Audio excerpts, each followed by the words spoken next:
All right, so get this. We're diving into Plato's Republic, and Okay. this philosophical heavyweight, let me tell you, he had some strong opinions Yeah. about poetry. Like, Yeah. he wanted to straight up ban poets I know. from his ideal society. It's pretty wild. Can you imagine? Like, a world without Shakespeare or Maya Angelou, Lin-Manuel Miranda. What was Plato thinking? Well, today we're going deep on Book X of the Republic to find out. Yeah, and it's not like he's just, casually tossing this idea out there. Like, Plato truly believed that art, and especially what we might call like storytelling today, could be dangerous. Help us wrap our heads around this. So think of it this way. Imagine like a virtual reality game, right? Where everything looks and feels incredibly real, but it's all just code. Right. Right. For Plato, art was kind of similar. So a painting of a tree, a play about a king, Right. these were imitations of things that themselves were just reflections of something even more fundamental, these things called the forms. Forms. Wait, like those tax documents I keep putting off? Okay, I'm kidding. Seriously, what are forms? So in Plato's world, forms are these like perfect eternal concepts. Okay. Right. So take the idea of justice, right? Okay. There are many examples of it in the real world. Right. But the essence of justice, its purest form, exists in this other realm beyond our senses. Whoa, so like a blueprint for justice. Exactly. And this applies to everything. Beauty, truth, even something as simple as a bed. Okay. So Plato argued that when a carpenter builds a bed, they're imitating the form of a bed. Right. And a painter, capturing that bed on canvas, they're even further removed, making an imitation of an imitation. Okay, I'm starting to see where this is going. So, if a painter's making a copy of a copy, what's so threatening about that?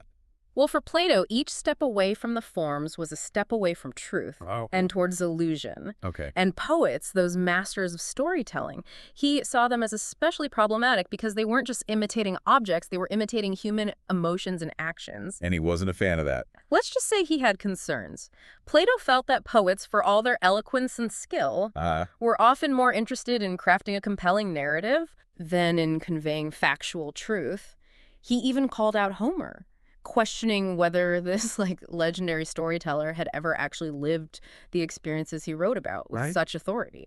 So he was basically like, hold up, Homer. Did you actually lead a fleet of ships into battle, or are you just really good with words? Yes. It's a fair question. It is a fair question, yeah. Yeah. And this gets to the heart of Plato's worry. He saw poets prioritizing emotional impact over accuracy, which, feels incredibly relevant in our age of deepfakes and viral misinformation, right? Totally. It's like that saying, a lie can travel halfway around the world while the truth is putting on its shoes. Think about it this way. If you're constantly bombarded with emotionally charged content, right, even if it's not based in reality, can it start to warp your perception of the world? Okay. Can it make you more susceptible to manipulation? Okay, that's giving me chills because it feels scarily relevant today. Right. Right? I mean, we see this with propaganda, with emotionally manipulative advertising. Oh, yeah. It's all around us. It's everywhere, right? And that's precisely what worried Plato. Remember, he was all about balance. Right. A well-ordered soul existing in a well-ordered society. He saw this constant diet of heightened emotions, often based on illusions, as a threat to that balance. It's like we're weakening our own rational defenses, making ourselves more vulnerable to irrationality, both individually and as a society. So what you're saying is Plato wasn't just a philosophy snob who hated a good story. He was genuinely concerned about the power of art to influence our minds. Totally. Even our souls. He absolutely was. Wow. And this leads us to one of the most fascinating parts of the Republic, I think. Okay. A story that takes Plato's ideas about art, morality, the human soul to a whole other level. The myth of Okay, the myth of isn't that the one where, someone comes back from the dead and spills all the secrets of the afterlife? That's the one. A soldier who dies in battle, has this incredible out-of-body experience where he journeys to this other realm. And what he witnesses there is mind-blowing. Imagine. Souls being judged based on the lives they lived, the choices they made. So it's like a cosmic performance review. Yes. But with, way higher stakes. Exactly. And here's where it gets really interesting. After this grand accounting of their deeds, Right. these souls are given the chance to choose their next life. What? Imagine that. Wow. A cosmic choose-your-own-adventure Okay. where you get to pick your species, your talents, like your entire destiny. Okay, sign me up. Right. But I'm guessing there's a catch? Yeah, That can't be that easy. you're right. There's a major catch. Okay.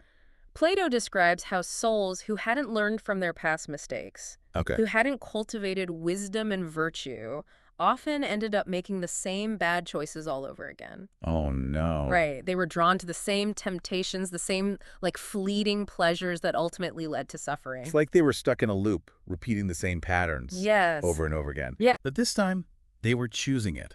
Precisely. Wow. And for Plato, this highlighted the importance of using our reason, Okay. of striving for knowledge and virtue, not just in this life, Yeah. but for eternity. Wow.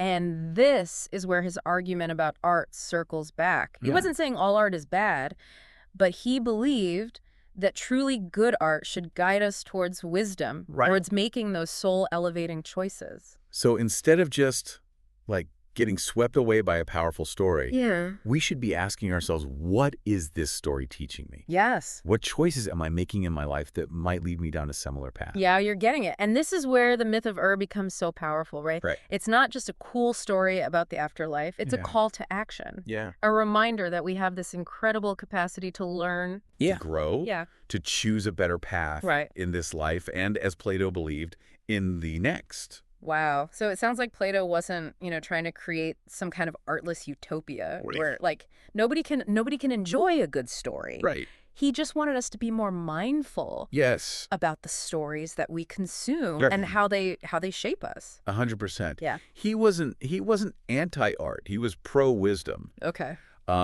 He believed that truly great art should nourish our souls, not just entertain us, Okay. which is a high standard for Right. sure. But, Right. it makes you think. It really does. And you know what? It connects back to his ideas about imitation. Oh, yeah. Right? Totally. If art can influence our souls, even subconsciously, Then we need to be selective about the forms that we're surrounding ourselves with. 100%. Yeah, we are what we consume. Right. Okay. Big time. Yeah. And that's where, the myth of becomes so powerful, right? Right. It's like Plato's handing us this mirror and Mhm. saying, like, look, every story you experience, every choice you make, it's shaping the destiny of your soul. Choose wisely. Wow. Okay. So we've journeyed from Plato's beef with poetry all the way to the afterlife and back. I know, right? What a trip. Yeah. But I have to ask, like, if we were standing there with those souls, Yeah. having glimpsed the consequences of these different paths, Yeah. Yeah. what do you think Plato would say about the choices that we're making in our modern world? I mean, that is the million-dollar question. It is. And it's one that, like, we each have to wrestle with individually, right? But I think Plato would encourage us to be more discerning Okay. about the stories we consume, right?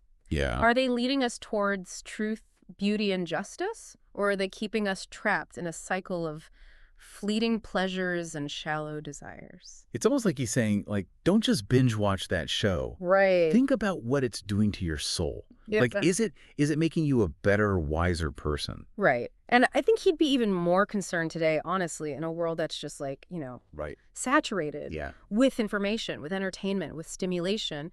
He might say we've become, too easily swayed by emotionally charged narratives, often without even realizing the effect that they're having on us. Right. So what's the takeaway here? Are we doomed Yeah. to repeat the same mistakes as those souls who kept, Right. choosing poorly? Yeah. Or is there hope for us?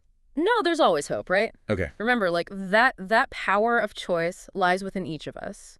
Plato believed that by cultivating wisdom, by seeking out art and experiences that elevate our souls, we could break free from that cycle and choose a path of true fulfillment. So the next time I'm, scrolling endlessly through my social media feed or whatever, Yes. I'll try to remember those souls in the myth of Yes. and ask myself, is this feeding my soul or just my desire for distraction? There you go. Now you're getting it. Yeah. And, who knows, maybe by asking those tough questions, right? Like, maybe we can start to create a world where art truly does lead us towards wisdom, just like Plato imagined. Yeah.